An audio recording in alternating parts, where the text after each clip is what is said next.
Bonjour à tous et bienvenue à cette vidéo du cycle David Galula, le père de la contre-insurrection. Cette fois, je vais vous parler de la guerre d'Irak, une guerre qui a commencé en 2003, donc presque 40 ans après la mort de David Galula, qui est mort en 67.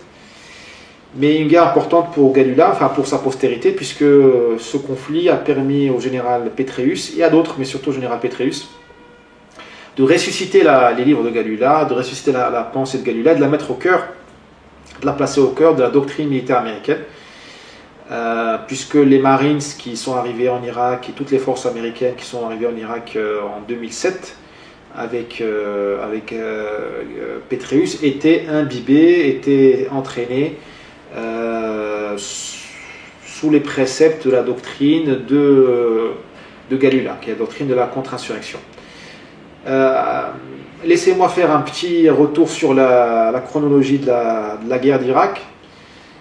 Ça permettra d'éclairer vraiment le rôle de Petraeus dans tout ça et par ricochet le rôle posthume de Galula. Donc, les Américains envahissent l'Irak en 2003, un pays qui était déjà dévasté par 10 années de sanctions économiques, c'était les années 90, le fameux programme pétrole contre nourriture, un pays qui a déjà été largement bombardé en 91 lors de la guerre, lors de l'invasion du Koweït par Saddam Hussein.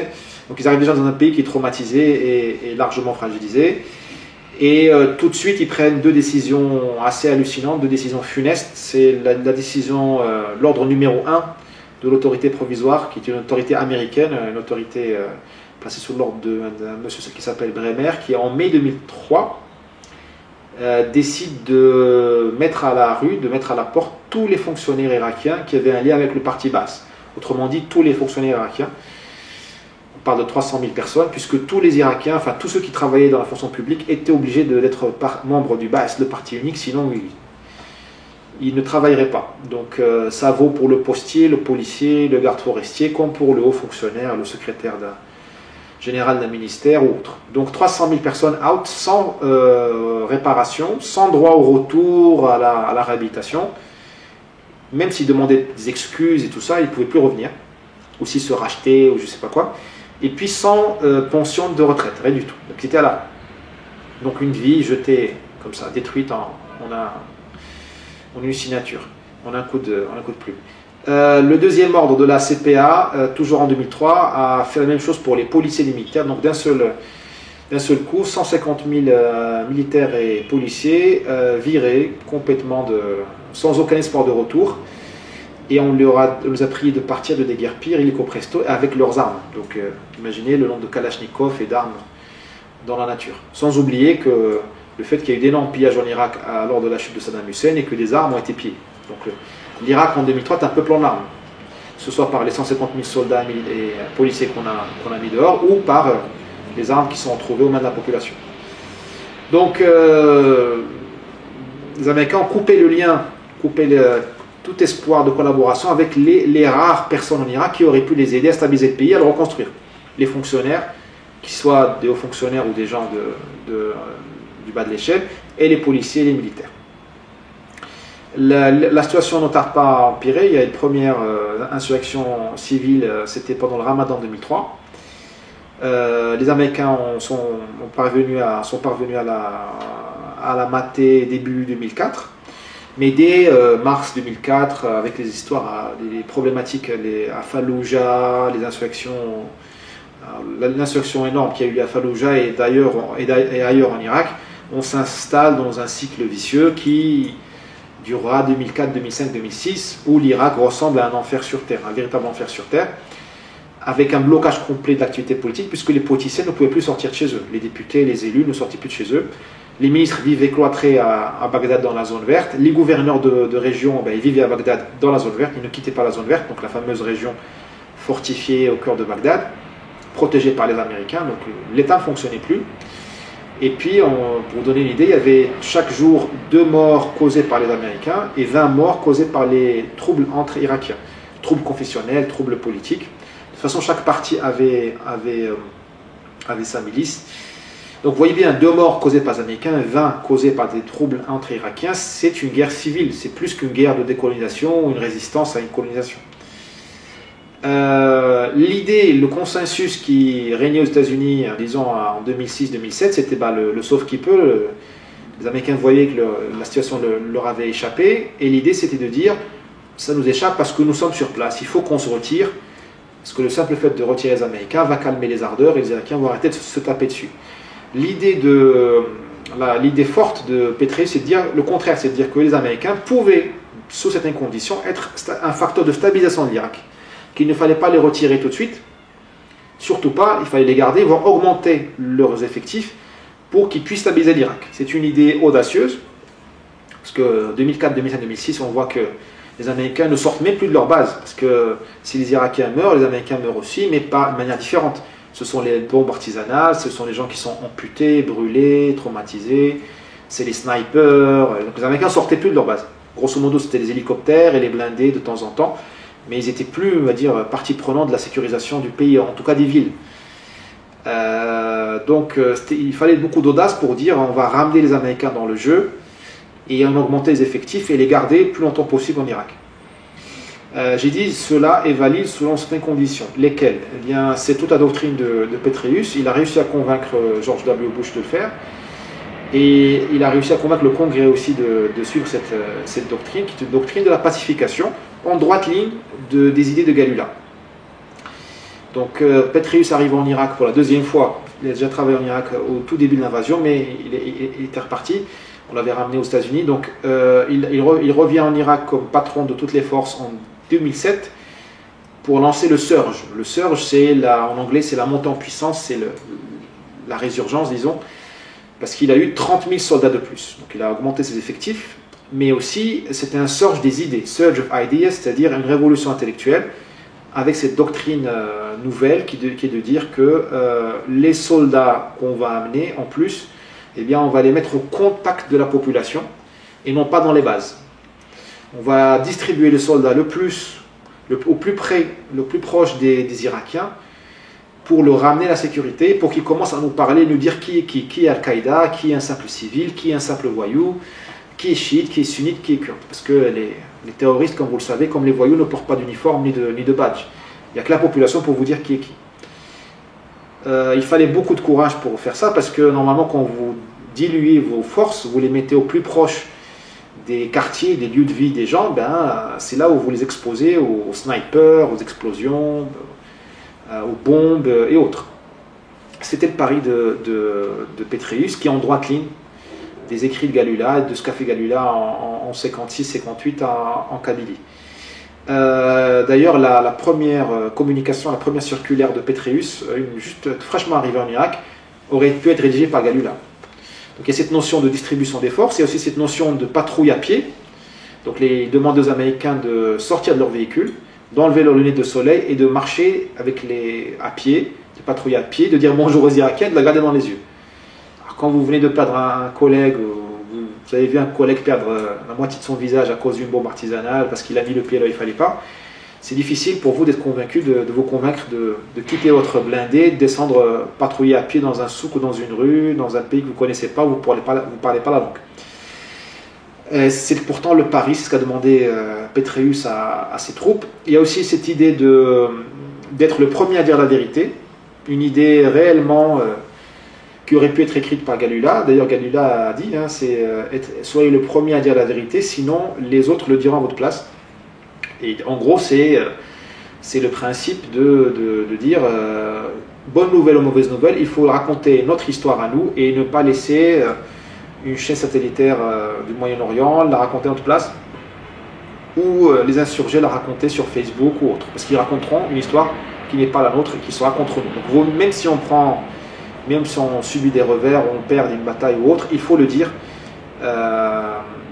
au lieu de le cacher. Donc il faut être le premier à dire la vérité. C'est pas évident pour une armée américaine qui, depuis le Vietnam, gère l'information et surtout ne parle pas l'arabe, parce qu'elle gère l'information par rapport aux Américains, mais par rapport aux Irakiens, elle n'est pas dans ses gènes de parler l'arabe et de faire une politique de relations publiques par rapport aux Irakiens.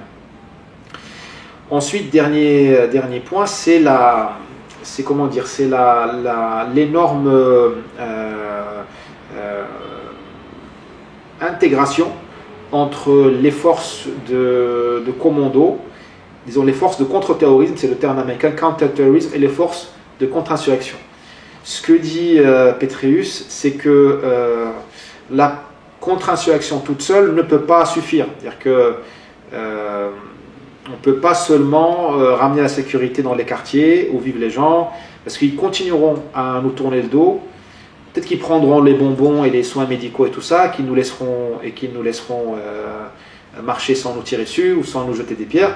Mais pour qu'ils parlent avec nous, il ne faut plus qu'ils aient peur. Et pour qu'ils arrêtent d'avoir peur, il faut qu'on élimine les insurgés les irrécupérables, les rebelles irrécupérables.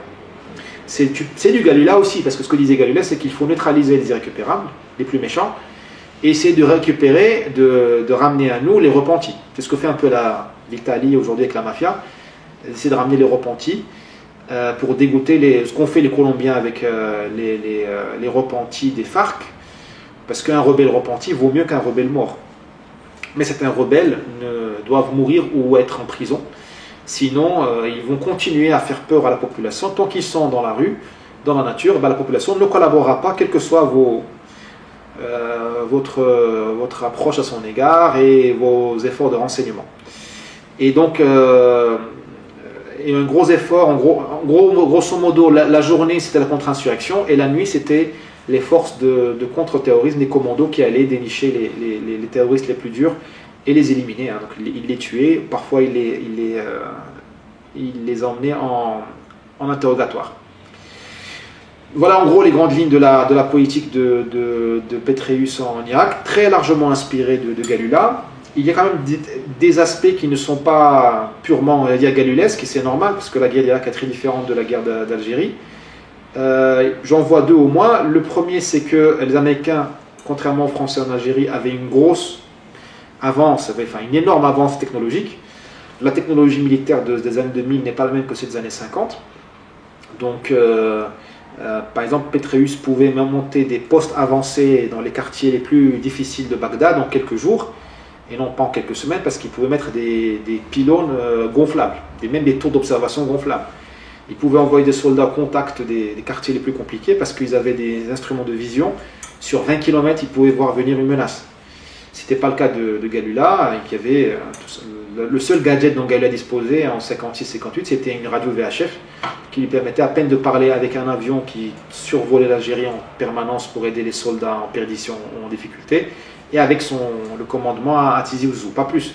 Galula n'avait pas d'intelligence situationnelle, il ne savait pas ce qui se passait dans les autres secteurs autour de lui, chez d'autres régiments ou bataillons, alors que les capitaines, les soldats américains en Irak avaient même l'accès à Internet au niveau de la compagnie, un Internet sécurisé, crypté. Donc ça c'est la première vraiment différence entre l'Algérie et l'Irak. Mais il faut dire que cet avantage américain, il est largement contrebalancé par la virulence de la guerre d'Irak. C'est-à-dire que l'insurrection irakienne, à mon humble avis, ce que disent les spécialistes, était beaucoup plus virulente, agressive que l'insurrection en Algérie, puisque en Algérie il y avait le FLN contre la France, alors qu'en Irak il y avait tout le monde contre tout le monde. Et tout le monde contre les Américains. Donc les chiites, les sunnites, Al-Qaïda, les bassistes contre les Américains. Et en Algérie, qu'on le veuille ou non, l'État a fonctionné. Même si la justice et la police ont été mis entre parenthèses, il y avait un semblant d'État. Enfin, c'était la France. En Irak, les Américains n'avaient pas d'État pour les aider. La force d'occupation, elle avait face à un État irakien qui ne fonctionnait plus. Donc Petraeus a fait beaucoup plus, à la limite que les militaires français en Algérie. Il s'occupait même de diplomatie régionale, d'aller négocier avec les voisins, de s'occuper des problématiques d'infrastructure et autres et autres. Donc deux différences vraiment fondamentales entre l'Irak et l'Algérie, et qui expliquent aussi que la doctrine Petraeus, que les idées de Petraeus en matière de pacification sont différentes, elles sont largement liées largement inspiré par Galula, et Petraeus ne s'en cache pas, il honore Galula, et comme on dit en anglais, il lui paie un tribut. Mais Petraeus a dû innover, vu les conditions irakiennes, et notamment avec le facteur tribal. C'est-à-dire qu'il est venu à lui un jeune homme s'appelait Abdel Sattar, un jeune homme, un patron de tribu, la trentaine, petite tribu de la zone ouest de l'Irak, donc Al-Anbar, autour de Fallujah, Ramadi. En général, ce sont les méchants, ce sont la région sunnite, tribale, extrêmement virulente, en pointe dans la résistance aux Américains. Foyer d'Al-Qaïda, et Al-Sattar est venu voir les Américains, notamment un collègue qui s'appelle McFarland, Sean McFarland, et par ricochet, il a fini par rencontrer Petraeus. Et l'idée de Al-Sattar, c'est de dire: j'en ai marre d'Al-Qaïda, ce sont des malades mentaux, des demeurés, ils viennent de tuer mon père, et ça continue comme ça, ils vont chasser les tribus d'Irak. Et donc je fais alliance avec les Américains le temps de chasser Al-Qaïda. Et Al-Sattar était un des premiers, enfin le premier qui a réussi à aller voir les Américains sans mourir, parce que Al-Qaïda avait mis en coupe réglée toute la région d'Al-Anbar. En arrivant en 2003-2004, qu'est-ce qu'elle a fait? Elle a humilié, torturé, chassé littéralement les chefs de tribu. Donc ceux qui résistaient étaient tués ou étaient égorgés devant leur famille. Enfin bon, vous voyez le type de festivité. Pour passer un message simple, c'est: ou vous collaborez avec nous, ou vous soumettez, ou vous partez. Beaucoup sont partis en Jordanie, en Syrie, dans des camps de réfugiés. Ceux qui sont restés sont tenus à carreau et ils ont fait alliance, notamment en donnant leur fille ou leur sœur en mariage aux terroristes d'Al-Qaïda. Et en donnant des droits de passage, des cachettes, des victuailles, des médicaments, voilà, de la nourriture, aux terroristes étrangers d'Al-Qaïda, qui étaient rarement des Irakiens, mais souvent des Saoudiens, des Tchétchènes et autres. Ça, ce que je dis, c'est valable pour la zone ouest, qui est une zone sunnite. C'est différent dans la partie chiite, où il y a eu là une infiltration de militants venus de l'Iran, ou formés par des Iraniens. Ça, c'est pas le sujet d'aujourd'hui. Donc, Al-Sattar est venu chercher les Américains pour dire: moi, j'en ai marre d'Al-Qaïda, mon ennemi, c'est pas vous, c'est pas vous les Américains, c'est Al-Qaïda. Et il a fallu du courage, et Petraeus l'a eu, et ceux qui l'ont suivi aussi au niveau à Washington, ils l'ont eu, ce courage-là, de dire: ok, même si Al-Sattar et ses amis ont éventuellement du sang américain sur les mains, parce qu'ils nous ont combattus, on fait alliance avec eux. Et c'était le début de la solution. Donc là, on est fin 2007. C'est vraiment le début de la solution. C'est-à-dire que là, Al-Sattar a mobilisé tous les jeunes de la région, qui étaient tous au chômage, parce que l'économie irakienne était à l'arrêt. L'agriculture était à l'arrêt, parce qu'il n'y avait plus d'irrigation. Les blindés avaient maltraité les terres. La terre semi-désertique, semi-aride et très fragile. Il n'y avait plus d'investissement, plus d'engrais, plus de pesticides. Enfin bon, c'était une catastrophe économique. Tout le monde était à l'arrêt, et Al-Sattar a obtenu de l'argent des Américains. Enfin, il a obtenu que les Américains payent $300 par mois aux jeunes qu'il allait leur présenter. Donc il a enrôlé des jeunes pour former une police locale purement irakienne. Et c'était le début de la solution, parce que cette police locale, contrairement aux Américains, à leurs drones, à leurs satellites et à leur force de renseignement, elle savait dire en un clin d'œil qui était Al-Qaïda, qui était un simple civil, qui était un simple berger ou un paysan soldat en même temps, qui était syrien, qui était irakien. Ça, les Américains ne pouvaient pas le dire. Donc ce qu'ont fait les Américains, ils ont laissé Al-Sattar leur ramener du monde, ils les ont entraînés, ils les ont équipés, ils ont pris leurs empreintes sur des terminaux portatifs pour les enregistrer. Et c'est le début d'un moment qui s'appelle Sahwa, le réveil en arabe. Sahwa. Et c'est vrai, le réveil, c'est le réveil des tribus irakiennes de dire: stop Al-Qaïda, il ne faut pas se tromper d'ennemis, ce n'est pas les Américains, en tout cas pas au jour d'aujourd'hui, c'est Al-Qaïda qui veut notre peau. Et ça a fait tache d'huile. Donc c'est parti de l'ouest, des régions rurales ou semi-urbaines de Ramadi, Fallujah. Il faut imaginer ce sont des énormes oasis, des palmiers magnifiques très hauts, et un habitat semi-urbain. Voilà, c'est pas le milieu rural tel qu'on l'imagine, c'est pas le désert, mais c'est un milieu où c'est par petites grappes. Et donc ça a commencé là, tache d'huile, et c'est arrivé à Bagdad, où, je le raconte dans mon ouvrage, des milices sunnites, islamistes, tout ce que vous voulez, anti-américaines, elles en ont eu marre d'Al-Qaïda, et elles ont fait équipe avec les Américains. Et là, le mouvement s'appelait Sons of Iraq, SOI. Sons of Iraq, c'est le nom du mouvement. Et là aussi, les Américains ont payé cash chaque mois des jeunes pour devenir des policiers, pour patrouiller, pour amener l'information aux Américains.